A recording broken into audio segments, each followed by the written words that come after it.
The train screeched to a halt at Mumbai's Chhatrapati Shivaji terminus. Among the swarm of passengers spilling onto the platform was Raghav, a young man with a small bag in hand and a fire in his heart.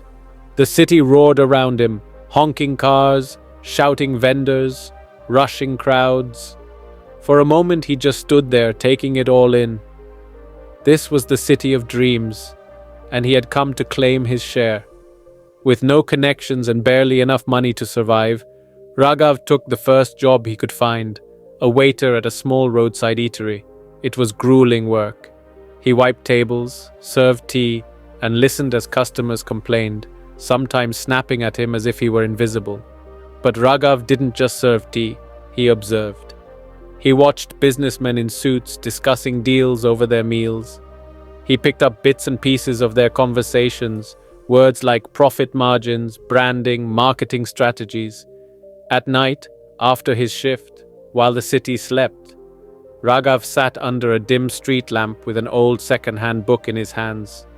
He read about business, taking notes in a tattered notebook.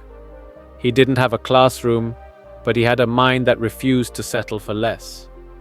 One evening, while serving a group of well-dressed businessmen, Raghav overheard them discussing a problem. Something about their marketing not reaching the right audience. His hands trembled as he placed a teacup in front of them. A voice inside his head whispered, "This is your chance." "Sir," he said hesitantly, "I think I have an idea that could help." The table fell silent.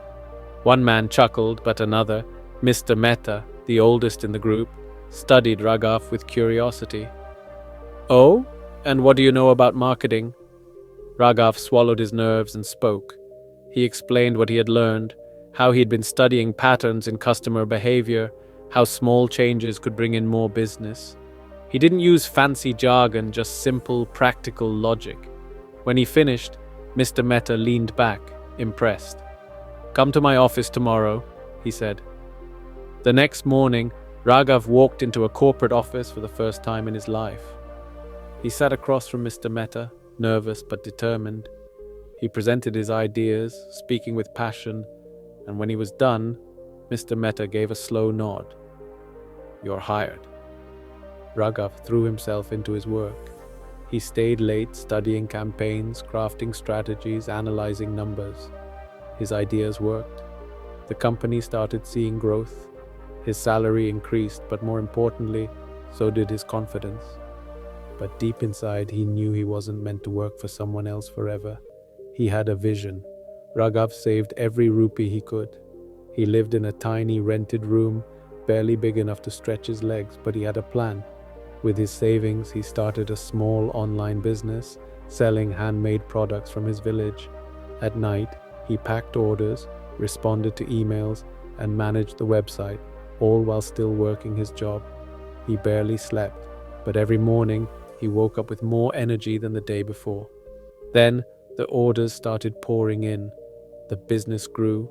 One shop became two became 10.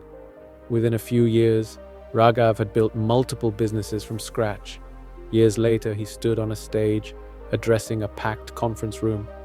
Investors, CEOs, and young entrepreneurs listened as he shared his journey, from a waiter to a millionaire. After the event, he took a drive through the city, stopping in front of a newly renovated high-end restaurant. His restaurant. He watched as his employees, many from struggling backgrounds, worked with pride. Some of them reminded him of himself, years ago, wiping tables, dreaming of something bigger. As the sun dipped below the horizon, Raghav smiled. His journey wasn't just about money, it was about resilience, about never settling, about daring to believe that he was meant for more. Your current situation does not define your future.